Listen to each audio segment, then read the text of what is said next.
أما بعد فأعوذ بالله من الشيطان الرجيم بسم الله الرحمن الرحيم وقضى ربك ألا تعبدوا إلا إياه وبالوالدين إحسانا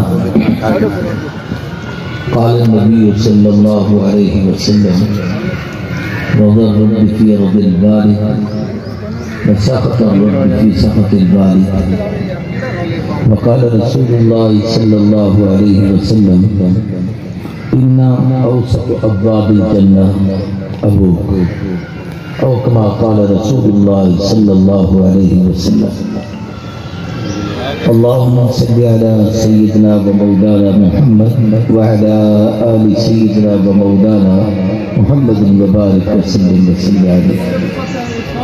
لائق تعظیم تکریم قابل اعزاز بزرگوں دوستوں بھائیوں، ہم ایک تعزیے کی تقریب میں بیٹھے ہیں راجہ حافظ محمد اسد صاحب کے والد مرحوم کے ایصال ثواب کے لیے. انسان دنیا میں مختصر سی زندگی لے کے آیا ہے، آنے کی تو اللہ کے ہاں ترتیب ہے، لیکن جانے کا نظام سوائے اللہ کے کسی کو پتہ نہیں. کس کا کب وقت ہے کوئی ترتیب نہیں ہے. ہم اس کو نہیں جانتے، اللہ بہتر جانتا ہے. کوئی آتے ہیں اور دنیا سے چلے جاتے ہیں، کسی کا بچپن، کسی کی جوانی، کوئی بڑھاپے تک پہنچتے ہیں. اس لیے چند چیزیں ایسی ہیں جن کا علم قرآن پاک نے بتایا کہ اللہ کے سوا کسی کو نہیں. ان میں سے ایک اہم چیز وَبِأَيِّ أَرْضٍ تَمُوتُ موت ہے کہ کس کو کب کہاں آنی ہے اور کیسے آنی ہے، یہ سوائے اللہ کے کسی کو پتہ نہیں. پھر موت ایک ایسا امر واقعہ اور قانون قدرت ہے کہ دنیا میں کوئی آدمی اس کا منکر نہیں. اس زمین پہ خدا کے منکر ہیں، اب بھی ہیں دنیا میں، کہتے ہیں کوئی خدا نہیں، نظام کائنات خود چل رہا ہے.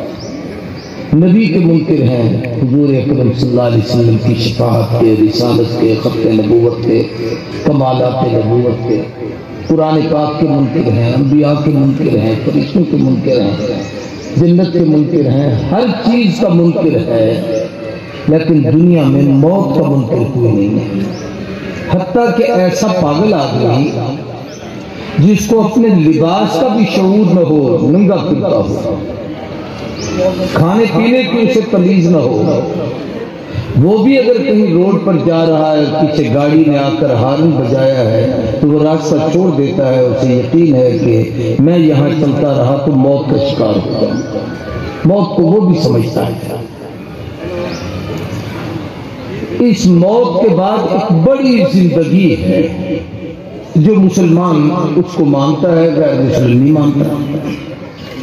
مسلمان کا یقین ہے کہ مرنے کے بعد ایک بہت بڑی زندگی ہے جو ابد الآباد کی ہے، ہمیشہ کی ہے، ختم نہ ہونے والی ہے. اور علماء نے اس کی مثال یوں لکھی ہے کہ وہ اتنی بڑی زندگی ہے کہ اگر اس دنیا کی زندگی پہ زمین و آسمان کے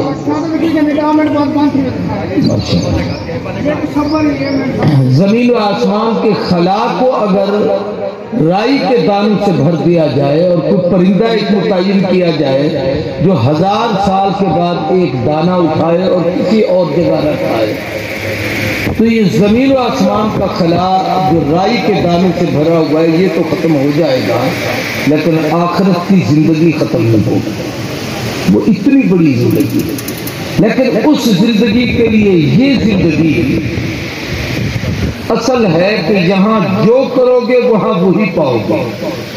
از مکافات عمل غافل مشو گندم از گندم بریدہ جو جو مکافات عمل سے غافل نہ ہو، جیسا کرو گے ویسا. یہاں نیکی کی ہے وہاں نیکی ہوگی، یہاں برائی کی ہے وہاں برائی کی ہوگی. یہاں پر جو عمل کیا ہے اس کی جزا یا سزا اس جہان میں. اس لیے کہتے ہیں کہ یہ دنیا کا جہان کام کا ہے، قبر کا جہان آرام کا ہے، اور آخرت کا جہان انعام کا ہے. یہ کام کا ہے، یہاں کچھ کرنے کے لیے آئے ہیں، نکما کوئی نہیں ہے. آپ کسی سے پوچھیں کیا کرتے ہیں اور کوئی یہ کہے میں کچھ نہیں کرے گا بس نکمے لوگ ایسا کیا کرنا ہے، تو ہر آدمی تعجب سے دیکھتا ہے بھئی یہ کچھ نہیں کرتا، بھئی یہ کرنے کا جہان ہے، ہر آدمی کچھ نہ کچھ تو کرنے آیا ہے، تو یہ کام کا جہان ہے۔ مرنے کے بعد ایک آرام کا جہان ہے، قبر میں پڑے ہیں آدم علیہ السلام سے آج تک، اور میں اور آپ بھی ان لوگوں کے ساتھ قیامت تک جنت قبر میں پڑے رہیں گے۔ جاگنا ہے جاگ لے افلاک کی سایہ تلے، حشر تک سونا پڑے گا خاک کی سایہ تلے۔ اور آخرت کا جہان انعام کا ہے، وہاں اللہ نعمتیں ہی نعمتیں عطا فرمائیں گے اہل ایمان کو۔ علماء نے لکھا ہے دنیا میں جس نے کام کیا اس نے قبر میں آرام کیا، اور جس نے قبر میں آرام کیا اس کو جنت میں انعام ملا، جس کا یہاں کام نہیں اس کو قبر میں آرام نہیں، جس کو قبر میں آرام نہیں اس کو آخرت میں کوئی انعام نہیں۔ بھئی یہ زندگی کا ایک خلاصہ اور نچوڑ ہے۔ اسلام نے دنیا میں ہمیں رشتوں میں منسلک کیا ہے، جوڑا ہے۔ ہر مخلوق میں رشتے ہوتے ہیں لیکن رشتوں کی قدر صرف انسان میں اور مسلمان میں رکھی ہے، ورنہ ظاہر ہے کہ جانور بھی تو جانوروں سے ہی پیدا ہوتے ہیں لیکن ان کے ہاں رشتوں کا کوئی تصور نہیں ہے۔ یہاں ہے کہ یہ ماں ہے، یہ باپ ہے، یہ بھائی ہے، یہ بہن ہے، یہ بیٹا ہے، یہ بیٹی ہے، یہ خالو ہے، یہ چچا ہے، یہ مامی ہے، نانی ہے، یہ جتنے رشتوں میں ہم منسلک ہوتے ہیں شریعت نے ان کے حقوق بیان کیا۔ ان میں سب سے اہم ترین حق والدین کا، ماں باپ کا، والد اور والدہ کا۔ یہ دو رشتے ایسے ہیں کہ ان کے برابر دنیا کا کوئی رشتہ نہیں، اس لیے کہ یہ رشتے میرے اور آپ کے دنیا کے وجود کا سبب ہے، ان کے واسطے سے ہم دنیا میں آئے ہیں۔ اس لیے نبی کریم صلی اللہ علیہ وآلہ وسلم نے دونوں کی اہمیت کو اجاگر فرمایا، ماں کے قدموں تلے جنت بتائی اور باپ کے متعلق بتایا ان اوسط ابواب الجنہ، جنت کے دروازوں میں سب سے بڑا دروازہ وہ باپ ہے۔ اس دروازے پہ آؤ گے تو اندر جاؤ گے، اگر اس دروازے پہ نہیں آتے تو اندر نہیں جاؤ گے۔ آپ اتنے بڑے تعلیم یافتہ ہیں، آپ کا باپ کی کوئی تعلیم نہیں، لیکن مقام اور احترام میں جو باپ کا حق ہے آپ کا نہیں ہے۔ آپ کتنے بڑے لینڈ لارڈ بن جائیں، باپ نے غربت، فقر، فقیری اور غربت کی زندگی گزاری ہے، لیکن آپ اس کے قدموں کی خاک کا مقابلہ بھی نہیں کر سکتے۔ نبی کریم صلی اللہ علیہ وسلم سے پوچھا گیا کہ اللہ کو راضی کیسے کریں؟ فرمایا رضا الرب فی رضی الوالد، سخط الرب فی سخط الوالد۔ اللہ کی رضا باپ کی رضا میں ہے، باپ راضی تو رب راضی، باپ ناراض تو اللہ ناراض۔ وسخط الرب فی سخط الوالد، باپ کی ناراضگی سے اللہ ناراض ہو جاتا ہے۔ تو والد کی زندگی دنیا میں والدین، ماں اور باپ دونوں کے اسلام نے حقوق بیان کیا، اور یہ حقوق اتنے طویل اور عظیم ہیں کہ اس زندگی میں بھی ہیں، مرنے کے بعد کی زندگی میں بھی، یعنی والدین دنیا سے چلے گئے حقوق ختم نہیں ہوتے، دنیا میں ہے تو حکم ہے۔ یہ قرآن مجید کی آیت کریمہ جو قاری صاحب نے بھی تلاوت کی، میں نے بھی خطبے میں پڑھی، سب سے پہلا حق ہے وبالوالدین احسانا، ماں باپ کے ساتھ حسن سلوک کرو، احسان کرو، اچھائی کے ساتھ پیش آؤ، مروت کے ساتھ پیش آؤ۔ احسان نیکی کا سب سے اعلیٰ درجہ ہے۔ ہم جتنے کام دنیا میں کرتے ہیں وہ تین قسم کے کام ہوتے ہیں، ایک ظلم کا کام ہوتا ہے، ایک عدل کا کام ہوتا ہے، ایک احسان کا کام ہوتا ہے۔ مثال کے طور پر کسی کے آپ نے کوئی چیز دینی ہے، نہیں دی، یہ ظلم ہے۔ جیسی دینی تھی ویسی دے دی، یہ عدل ہے۔ جیسی دینی ہے اس سے بہتر دے دی، یہ احسان ہے۔ اللہ والدین کے متعلق احسان کا بدلہ تم سے مانگتا ہے۔ ہم نے تو احسان ان کے ساتھ ظلم سے بھی بڑھ کر کام کر رہے ہیں۔ سب سے پہلا حکم ہے کہ ان کے ساتھ احسان کرو۔ عدل یہ تھا کہ انہوں نے پالا ہے، آپ بھی پالے، انہوں نے کھانا کھلایا ہے، آپ بھی کھلائے، انہوں نے آپ کو پیار کیا ہے، آپ بھی دیں۔ لیکن شریعت احسان کا بدلہ چاہتی ہے، احسان کا مطالبہ کرتی ہے کہ اس سے بڑھ کر دو جو انہوں نے تمہارے ساتھ کیا ہے۔ نہ کوئی دنیا میں بڑھ سکتا ہے، نہ وہ درجہ پا سکتا ہے، لیکن شریعت کا حکم یہی ہے کہ احسان کا مطالبہ ہے۔ دوسرا حکم یہ ہے کہ ماں باپ دونوں یا ان میں سے کوئی بھی جب عمر کے تقاضے سے بڑھاپے میں پہنچ جائے تو ولا تقل لہما اف، ان کی سوال کے جواب میں اف نہیں کہنا۔ اف کے کئی معنی علماء نے لکھے ہیں، سب سے ہلکا ترجمہ اس کا یہ ہے کہ کوئی بات کریں والدین تو باپ کہتے ہوئے کیا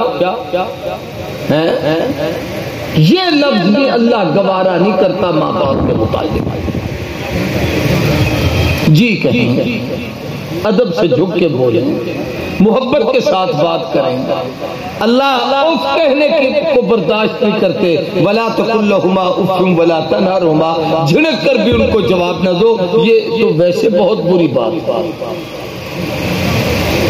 پھر اللہ تبارک و تعالیٰ نے ایک حکم بتایا کہ والدین کے احترام کے تقاضوں میں سے ایک یہ ہے کہ آپ ان سے اونچا نہیں بولیں گے۔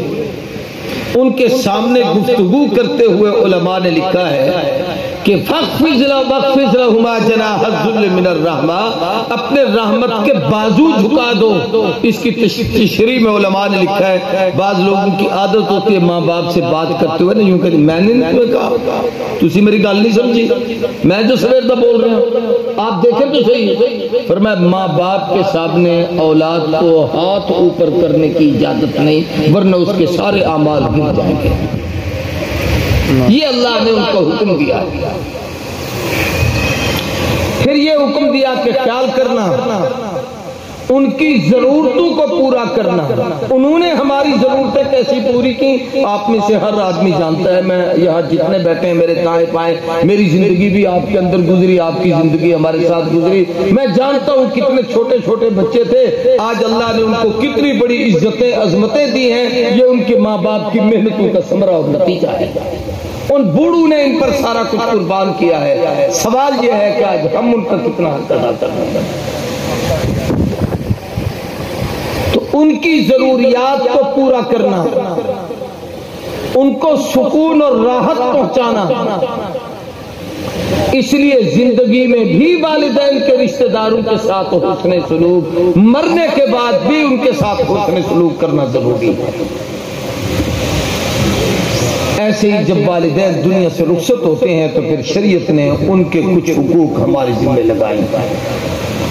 وفات کے بعد ان میں سب سے پہلا حق یہ ہے والدین کا کہ زبان سے ان کے لیے ہمیشہ خیر کے جملے آتے ہیں۔ کوئی آدمی اپنے باپ کا گلہ نہیں کرتا، اس کی غیبت نہیں کرتا، اس کے متعلق کوئی غلط جملے نہیں کہتا، لیکن اس کے باوجود بھی شریعت پابند کرتی ہے کہ ان کے لیے خیر کے کلمے کہو۔ دنیا سے جانے کے بعد شریعت کا حکم یہ ہے کہ ان کے متعلق ان کے ساتھ جیسے دنیا میں تمہارا برتاؤ تھا، مرنے کے بعد بھی ان کے ساتھ رابطہ رہنا چاہیے۔ حدیث میں آتا ہے کہ حضور نے فرمایا جو شخص اپنے ماں باپ کی زیارت کرتا ہے گویا اس نے حج و عمرہ کامل ادا کیا ہے۔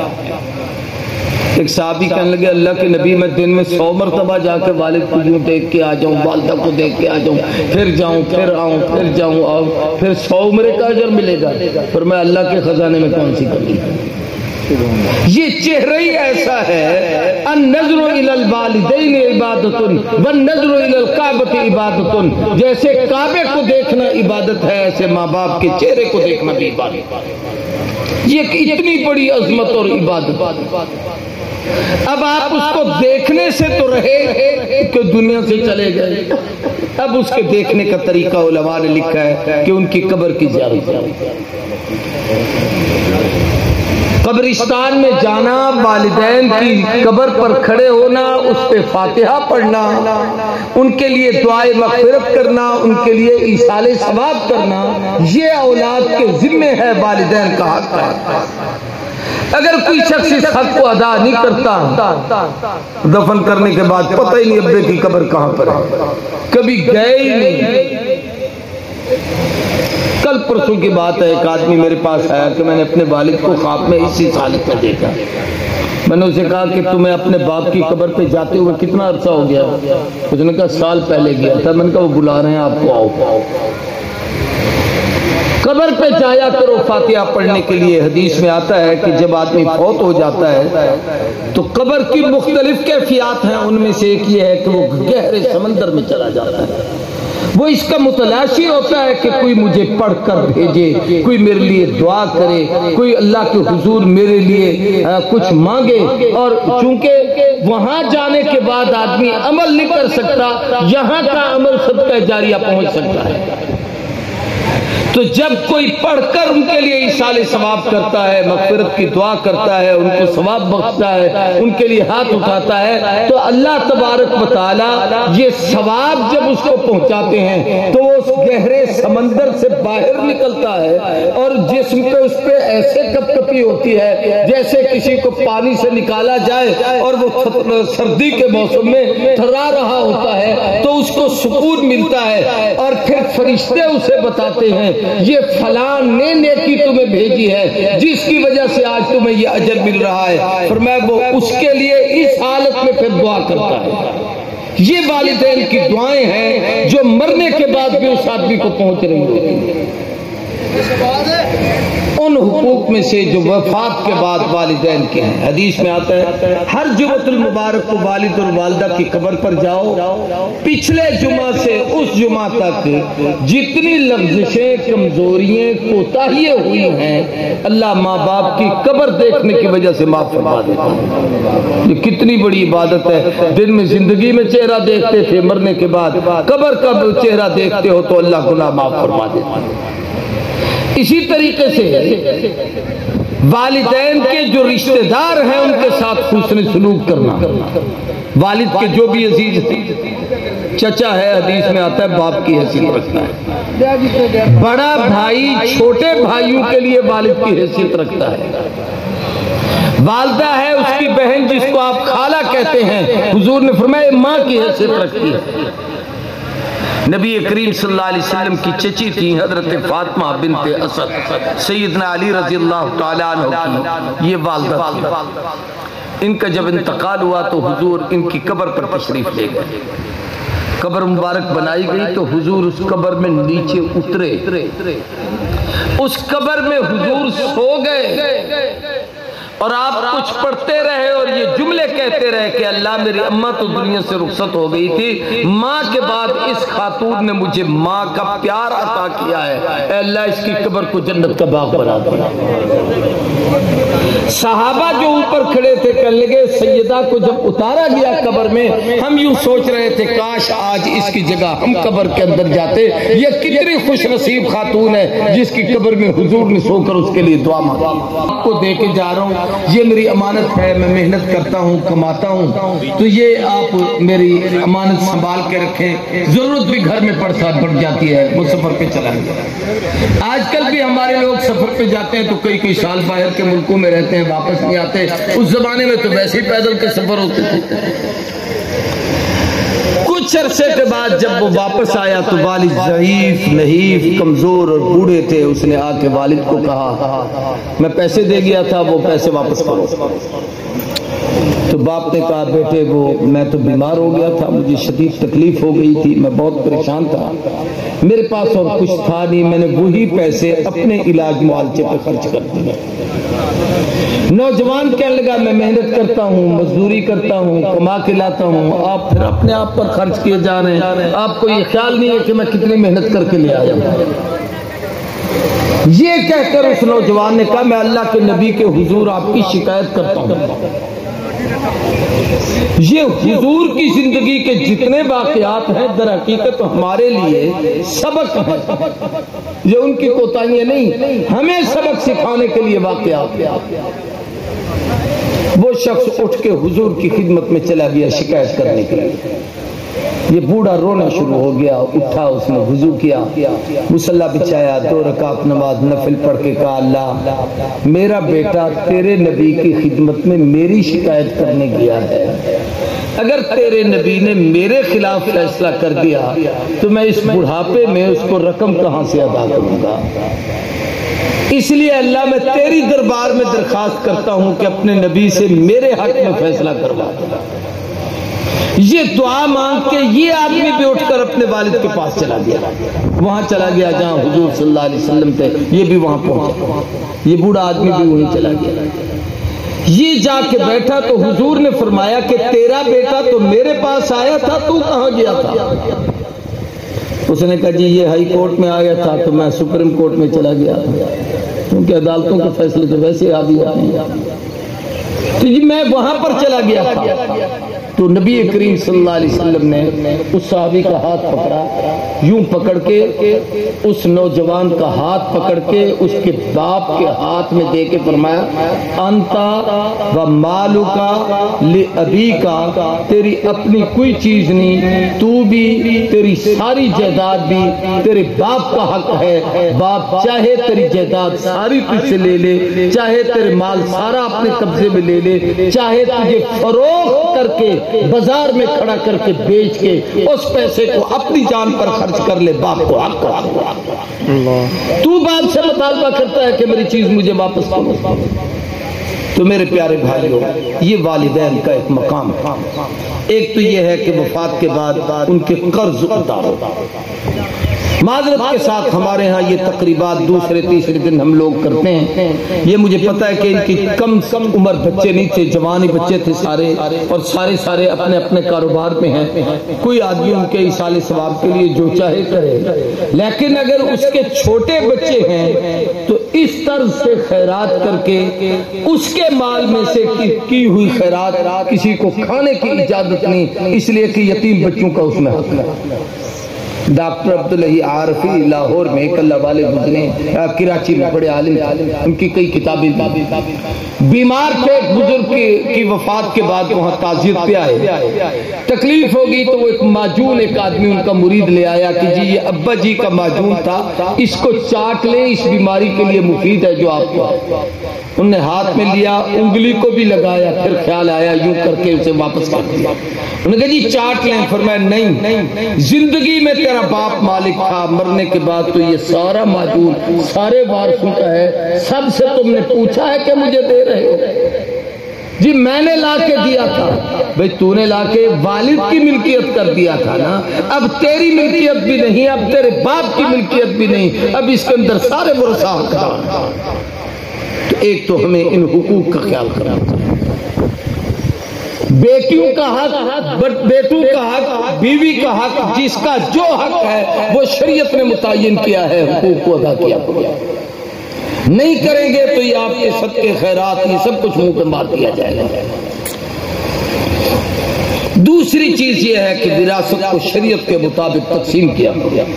ہمارے ہاں ابھی تک ہندو کی جاہلانہ رسمیں خاندانوں میں چلی آ رہی ہے.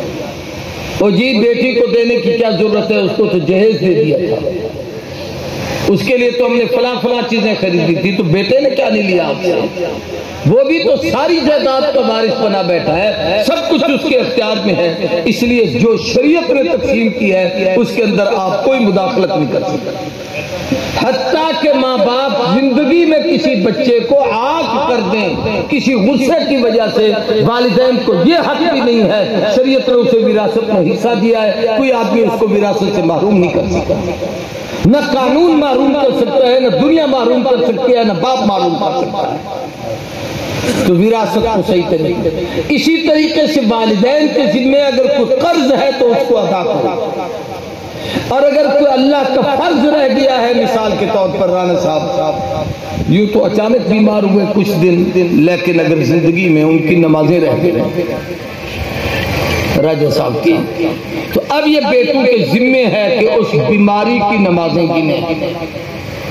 کتنی نمازیں ہیں؟ دن کی 6 نمازیں, فجر, ظہر, عصر, مغرب, عشاء اور 3 وتر.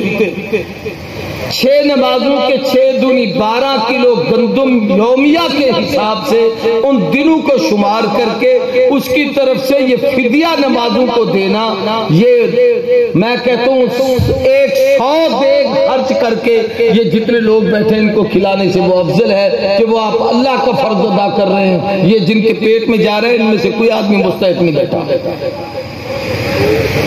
اس چیز کا انکار نہیں کر رہا۔ خیرات ہے نا، نفلی خیرات ہے، امیر بھی کھائے، غریب بھی کھائے، سید بھی کھائے، غیر سید بھی کھائے، لیکن وہ تو رب کا فرض ہے۔ جیسے زکوٰۃ دینا ضروری ہے، ایسے اس کی ان چیزوں کا فدیہ ادا کرنا یا اس پہ جو واجب ہے اس کو دینا وہ بہت ضروری ہے۔ اللہ تعالیٰ مرحوم کے درجات بلند فرمائے، ان کی آخرت کی منزلیں آسان فرمائے، اللہ ان کے درجات بلند فرمائے۔ سب دوست ایک دفعہ الحمد 3 دفعہ سورۃ اخلاص پڑھ کے، ہاں ٹھیک ہے۔